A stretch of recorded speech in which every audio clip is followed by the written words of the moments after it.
Hi, and welcome to the Baru Podcast, a modern lifestyle podcast for dogs and their people. I'm your host, Charlotte Bain. In today's episode, I get to dive deep into the world of DOGTV with the co-founder and creator, Ron Levi. If you've never heard of DOGTV, it's a cable and streaming network that's dedicated to programming that can help your dog with things like separation anxiety, fears and phobias like fireworks or vacuum cleaners, as well as just help to ease some boredom while you're away. They've also recently implemented some fun new programs for humans to watch and learn with their dogs. We dig into what inspired this cat lover to create programming for dogs and talk a little bit about the vision and the science behind it all. So let's get to the chat.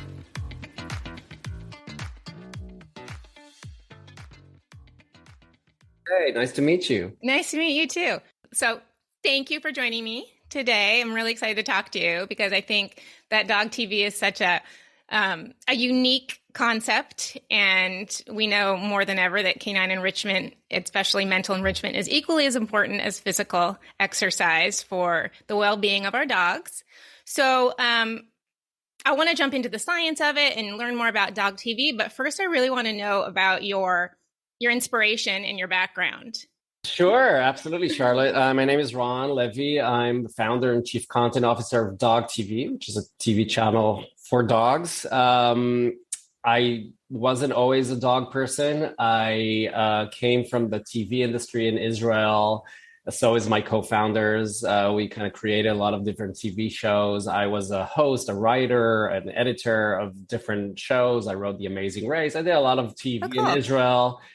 And for many years, like more than 20. And then I had this idea because of my cat, Charlie. I used to leave my cat, Charlie, alone all day. I got him from London where I studied, and he wasn't too happy in Tel Aviv in Israel. And one day just gave me the saddest eyes in the world, kind of said, don't leave me, man. And I felt so guilty leaving him by himself. I thought that he's actually right. I got him from cold London to warm Tel Aviv. He's bored. Right. He's alone all day.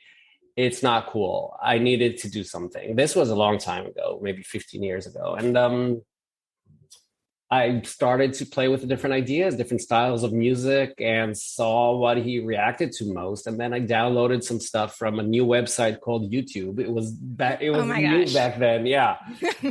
Some birds and squirrels and fish and stuff like that. And he just reacted amazingly to all the visual content that I put on TV. And I took pictures and I thought, this is interesting. This is something that maybe can help a lot of pets around the world if they're alone all day. Right.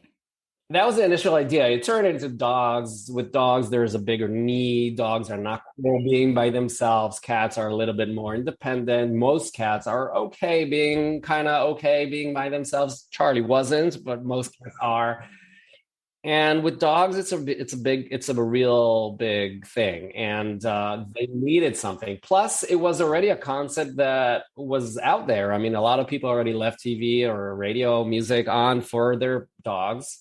Right. To help them feel. It was actually a recommendation by different pet organizations. Just leave on TV or radio because it's going to mask the outside noise and make your pet feel a little bit less alone and less bored and more entertained. So we kind of picked up on that concept a little bit, but created the right content. It was all about creating something that we knew that dogs will actually react to in the best possible way. So that was the very, very start of this whole thing. And then we started the company in 2010 and we launched in the US for the first time in 2013, you can say. So, yeah. So from an entrepreneurial perspective, like from the time that you had the concept to when it launched, so that was like, how do you think, like 5 years or so? And then 5 or 6 years, yeah. And then were there many roadblocks in the way? Don't get me started, Charlie. I'm curious to know what people thought about, did they think you were crazy? Like, why are you spending your time creating something for dogs and all sorts of stuff? Absolutely. It was this concept is too out of the box for many people, and many people just looked at me as the crazy guy. So it was hard to get the first investment into this project. And so I had basically that part was easier. I mean, it wasn't easy, but it was easier than going to the US to all the big cable providers and platforms and say, listen, there's opportunity here for a channel that doesn't exist. It's the first channel in the world that is not for people to watch. And half of the households in the US already have dogs. So the market is huge. It was very, because like people looked at us as the crazy people and thought that this is too much. But like once that started to launch, I think it was easier for the other cable provider to say, okay, DirecTV already launched that nationwide and it's doing pretty well. We want to join. We want to tap into that audience. We want to make our dog audiences happy at home and give them something, from us. So one after another, most platforms joined, and now we're launched in maybe, I don't know, 80% of households in America and in other countries as well. US was the hardest because it's a little bit of back then it was a little bit of an old world. Now it's like the streaming world. So it's a little bit easier in many ways, and you can actually create your own direct. We were a little behind. Is that what you're saying? We were a little behind in our. Not a little bit more controversial, a little bit harder to convince people to launch a channel that people will leave on when they leave home, not when they come back home. They have to turn it on, go out, leave their dog there with them. What if they jump on the TV? What if we make their dog miserable? I don't know. I understand that, by the way. I think it's a very different kind of concept that you need to be a certain person to say, yeah, I totally see this potential. I totally want to go there. But it's okay. A lot of inventions in history were like that. And it just took a little belief and a little, some people to really get it. So some people did get it. And I think now it's easier. Now, if we go and meet a platform or meet any partner, really, they're not giving us that wow, like, what are you talking about anymore? Because they now get it. It's been more than a decade since we launched and people understand it now. So it's a little bit easier for us now, thankfully. Was it hard to get like the scientists, and I know you work with a lot of scientists and veterinarians to get the programming going. Was it hard to get them on board as well? No, because they were all for it. Especially one person, and I have to give him all the credit, Professor Nicholas Dodman. He wrote a few essays, and he's been recommending for years, leave music on, leave TV on. What is CCD, which is canine compulsive disorder? How can that help with that? What about relaxation, using music to relax the nerve system of dogs? He's been talking and preaching about this for so many years. So when we came, he was like, of course I'm in. He was the best. But once he was in, it was easier for us to get, Victoria Stilwell or the Humane Society of the United States and other experts. He was the person who believed in this from the very start. I have to give him all the credit. And he became our chief scientist. And so, no, with vets and experts, generally, I think they were easier. They got it. They understand what we're trying to do. And they are basically up for anything that could help dogs when they're at home. They've been playing with all these different ideas for enrichment, like you said. Right. And so for them, this made a lot of sense. Yeah, I first heard of DOGTV when I went through Victoria Stilwell's. I went through her trainer course. That was the first time I'd ever heard of DOGTV. And I was like, this is genius. She's been amazing, and she's been a huge supporter of us since the beginning. In fact, 2 days ago, we had a live chat, me and her, on our Facebook page. You can check it out. And we talked about 4th of July coming up and, what can you do with 4th of I love her so much. And also the methods of positive training versus other kinds of dog training, that's for us a super important thing. We're trying with our little channel to help dogs. And so we're looking for any collaborations with other people who are trying to do the whole positive thing with dogs as well. Right. These are the partners that we enjoy. Exactly. Yeah. Yes. Yeah. So let's jump into the science of it. And how did you, how long did that part take? Because I know you offered there's several different segments. Yeah. That you can watch and that cater to different things, or cater to dogs with anxiety, dogs that want a little bit more, dogs with boredom, calming behaviors, all sorts of different stuff. How did you get behind that? So as I said, we didn't come from the world of dogs, not me or the company that I partnered, the Jasmine Group in Israel. We are like creators of television shows. So we had to learn everything from scratch.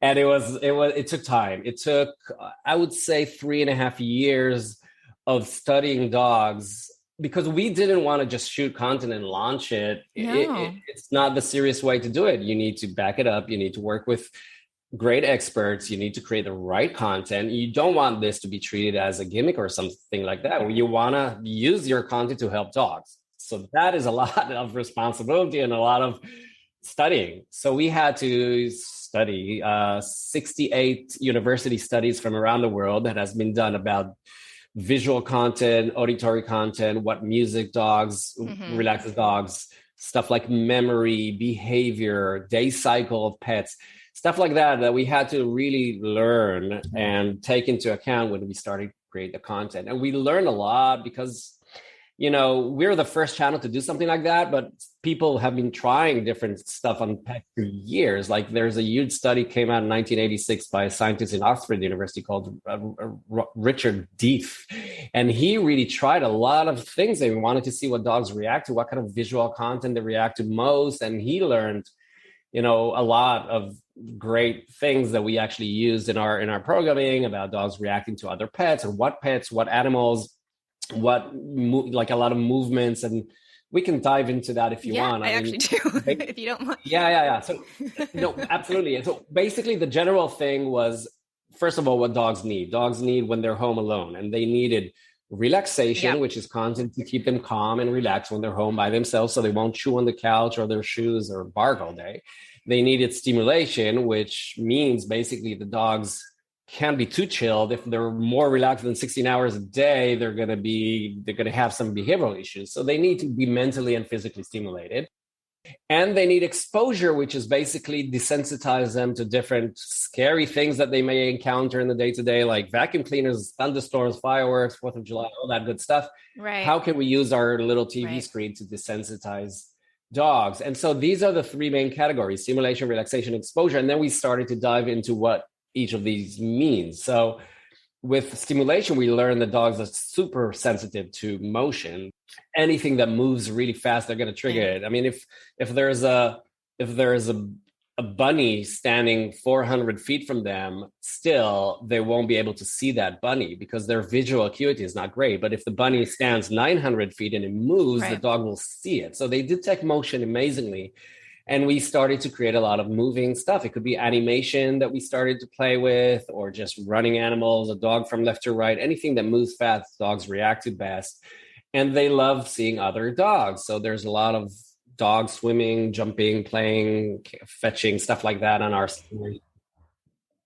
And that doesn't make them excited and want to like jump on excited the TV. Is a good thing. If it's too excited, if it's aggressive, or if it's jumping on TV, that's not a good thing. So we always say, try the channel out for your dog and see how he reacts. Every dog is different.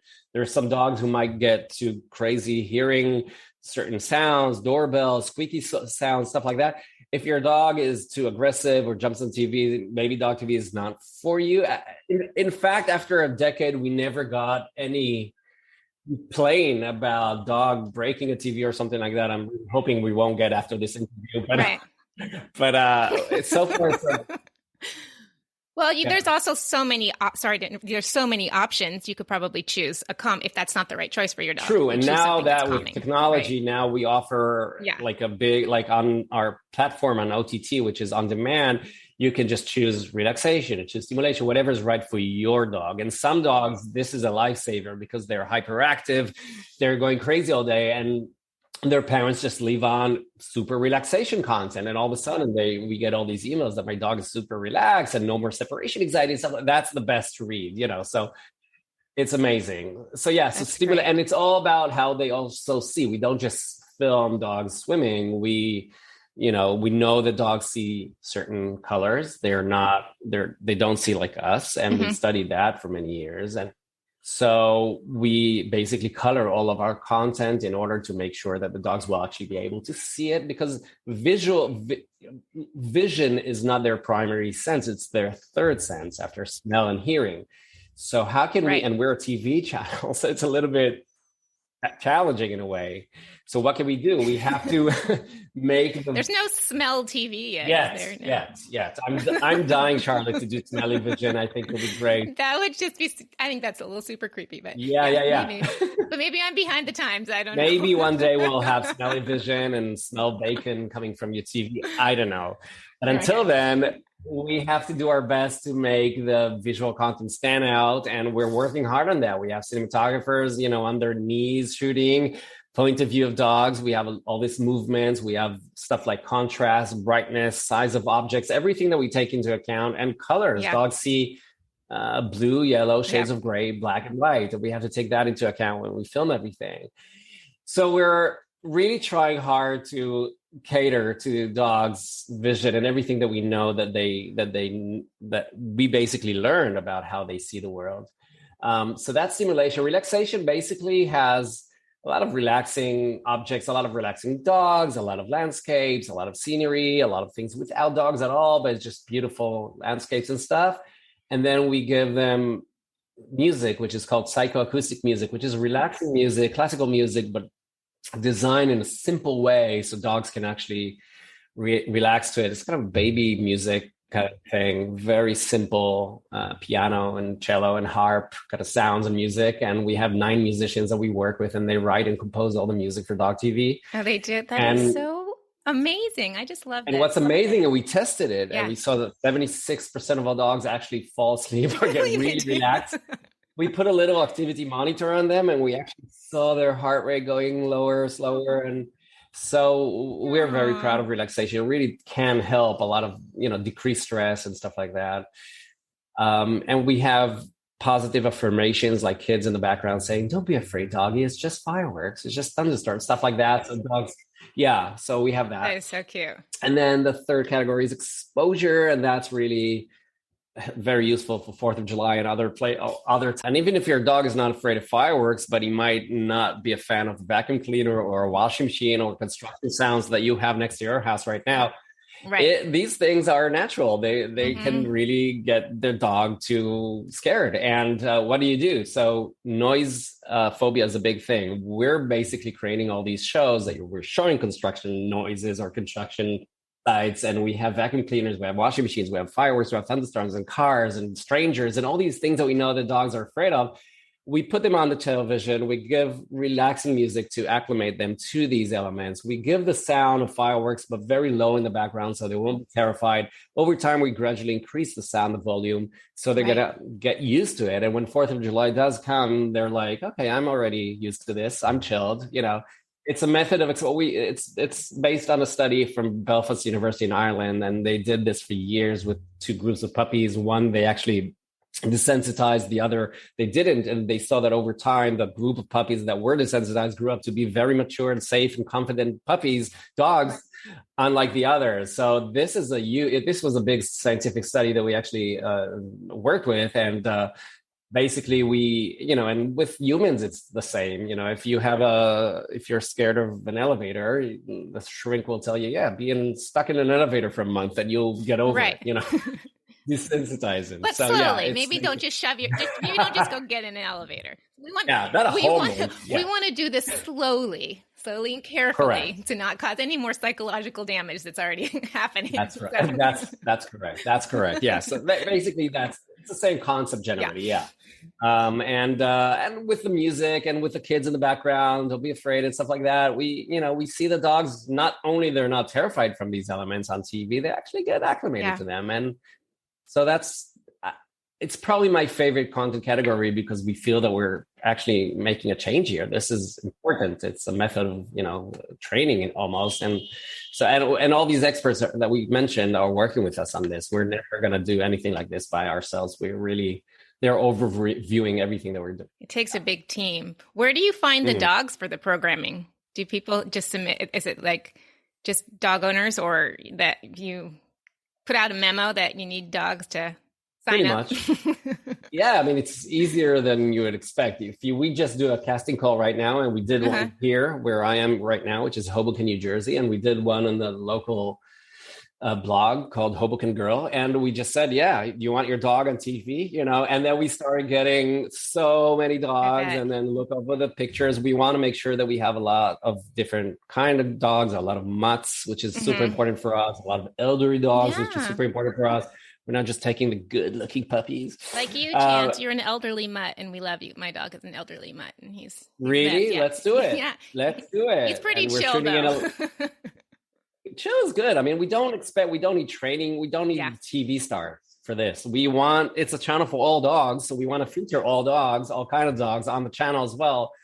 So it's not that difficult to find dogs. I have to say that everybody wants their dog on TV. And for us, it's an opportunity to meet all the dogs and to work with kind of dogs. And also, we don't need anything super, we don't need them to jump or anything. We just need dogs. We have, if you've seen the channel, it's dogs walking and dogs, in a car, and dogs. It's like all day. All dogs all the time. Do you ever have dogs that are just not responsive at all? Like they would rather be like reading a book or something? From the viewers? Like did everyone say like my dog didn't respond at all to this? Reading a book. That was my attempt at a joke because I don't think they're working on that concept now. Books for dogs that they can read. No, I just saw a show last night on Netflix called The Future. Have you seen it? No, I haven't. The latest episode is Future of Dogs. Where is that going? Which is super important. It just came out. It's about how we're going to communicate with our dogs in the future. How we're going to understand what they mean. It was very interesting. But books, I will watch it. Yeah. Yeah, it's good. Yeah, I mean, there's a lot of dogs who are not that much into the channel, and that's okay. Every person is different. Like my wife will watch, I don't know, a reality show, and I don't like reality shows. Right. So every person is different too. So every dog is different. So some dogs might watch, some won't. But we always say that it really doesn't matter that much if they sit and watch the channel. It's a form of enrichment, and leaving it on for your pet, even if it's not sitting and staring on the couch and eating popcorn, and the music is there, the positive effect of a channel is there, and it really doesn't matter. I was curious because I have, I have a dog care business, and my personal dog, he's never once glanced at the TV, but I have some dogs who are so easily moved by something they see on the TV, or if they hear a dog barking or something like that, but he's never once noticed the television as far as I can tell. So that was what it's true. It's amazing to see that there's dogs that are just, you hear a little panting on TV, they're going to jump to the TV or whatever. There's others that just they don't care. It's weird. Dogs are very different one from another. It's just a different kind of thing. So we're trying our best, but it really doesn't matter that much if they sit and stare or not. Do you think, did you see an uptake in subscribers during the pandemic, or once people started going back to work, trying to find things to help their dogs deal with the separation anxiety and acclimate them back to that kind of a situation? It's a great question, because the pandemic was big for dogs. People started to get dogs from the shelters and then maybe return them to the shelters. That's unfortunately what's happening now, because of in LA right now, all the shelters are full again, mostly due to economic hardship, which is, this is another subject, but I know it's a lot of responsibility to get a dog. It was an interesting time for Dog TV because other businesses, it was hard for them, the pandemic. But for us, I have to say, people were at home and they discovered Dog TV, sitting on home and, flipping through the channels or whatever. A lot of people discovered Dog TV, and then they kind of reached out to us and saying, this is great, but you're a channel for dogs alone at home. The dog is not really alone at home. I'm here. Are there any shows that we can get value from or learn from, or just being entertained with our dogs together? And we're like, that's not a bad idea. So we started creating more shows for dog parents, not just for dogs. And now the channel, it's a channel for dogs, but we have a lot of shows for people now. And we started creating shows one after another for dog people, dog parents. There's a rich library of programs right now on Dog TV for people, anything from training and the Dog Chef, which is recipes that you can cook for your dog. Cool. Pause for Love, which is a great show. I love that show. It's about two people traveling with their dog everywhere in America with an RV and promoting the work of therapy dogs everywhere. That's a great show, Pause for Love. Training shows. There's a lot going on right now. So the pandemic was an opportunity for us to look at the channel and say, okay, maybe it's not just for dogs home alone. Maybe it's for people too. And kind of, it's still positive content. It's not like, it's about adding value and offering some educational tools for people to be better pet parents, so. Right. So that's happening. And as far as more separation anxiety, we understand it's a huge thing right now because of the whole the whole thing that people went back to work. We actually created a 5-hour special called The New Normal, just about that. We had 28 experts discussing this. What does it mean to go back to work, and what does it mean for your dog? So that 5-hour special is also offered for free on DOGTV. Check it out. There's a lot of tips there. What can you do right now? We understand it's a huge thing, and we're trying to help whatever we can. So yeah. That's great. Kind of goes along with what you're saying, but is there anything new on the horizon for DOGTV? So the channel is a channel for dogs, which means that, every dog around the world can benefit from it. And there's a lot of dogs around the world. So first of all, what's on the horizon is to reach more dogs around the world that we haven't yet reached. I mean, we're available in maybe 14 or 15 countries in like cable and satellite or whatever, but on demand, everybody has an iPhone or an Android or whatever, Roku. So it's a little bit easier now to reach all these audiences with our direct-to-consumer platform. So that's where we're focusing right now, reaching more dogs around the world, and especially dogs in need, dogs who are alone all day or do suffer from stress and anxiety.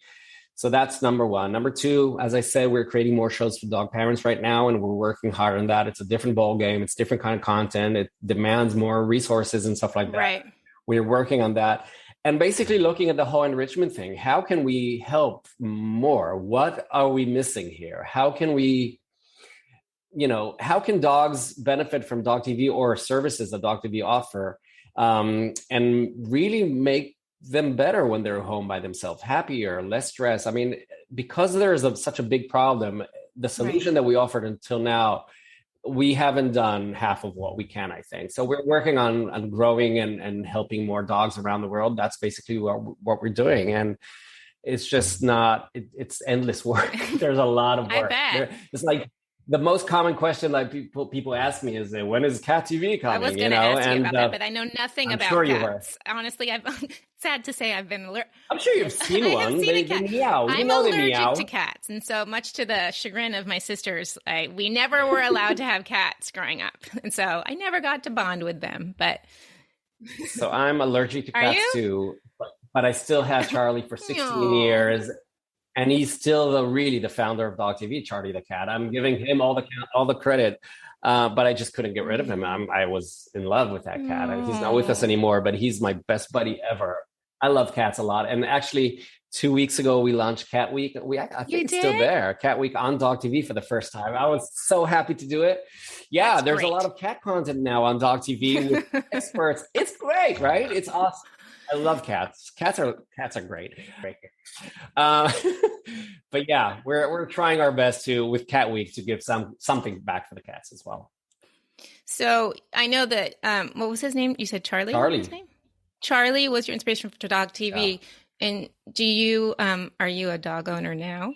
Not now. We just had a second baby, and congratulations! Thank you. We're looking for the right time. I'm always consulting with our pet experts. When is the right time to get a dog? You got a lot of good people in your corner. Yeah, so I'm talking to them. Hey, Nick, is this a good time to get a dog? But what if the kid comes and the dog will be terrified from the baby sound? So he's like just playing baby sounds on a recorder or whatever, audio tapes. So the dog will get the baby will get acclimated to the dog. The dog will get acclimated for the babies. I don't know anymore what to do. We're gonna get a dog. I'm just waiting for the right time. I don't know where that's happening.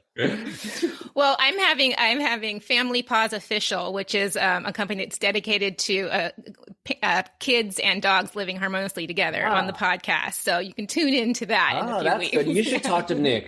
He's got a lot to say about that. Yeah, I would love to. We'll have him on the show. Thank you. This was just lovely. Do you have anything that you want to add? I mean, to your question about dogs and what if they get aggressive and jump on a TV or anything like that, like the negative or the question mark about that, I would just say that, and I'm saying that to your listeners, that you might be surprised to learn that, because we design the content a certain way, many dogs will be very comfortable and safe with the channel. So just give it a try before anything else. And also just a reminder that it's another great like enrichment tool in a box of enrichment tools that can help your dog. And obviously, if your dog is suffering from some sort of extreme separation anxiety or anything, it's always a good idea to talk to a professional trainer or an animal behaviorist. So, and together, you can work together. Yeah. It has to be, it's a big box of tools, and this is one tool, but obviously it doesn't substitute a dog walk or a daycare or medication or anything else. Give your dog whatever he needs. If it's food, if it's enrichment toys, if it's scents, if it's stuff like that, DOGTV fits within that ecosystem very well, I think. Well, thank you, Ron. That was great. Thank you so much. This was fun. That was a fun chat. Thank you so much for joining me for another episode of the Baru podcast. If you want to check out DOGTV for yourself, DOGTV is offering my listeners 80% off their first month. Just pop on over to DOGTV.com and you use the code THEBARU at checkout for 80% off your first month of DOGTV. Don't forget to follow the Baru on Instagram at BaruPet. And as always, if you enjoyed this episode, please rate us wherever you get your podcasts. All right, you guys, thanks so much, and let's chat next week.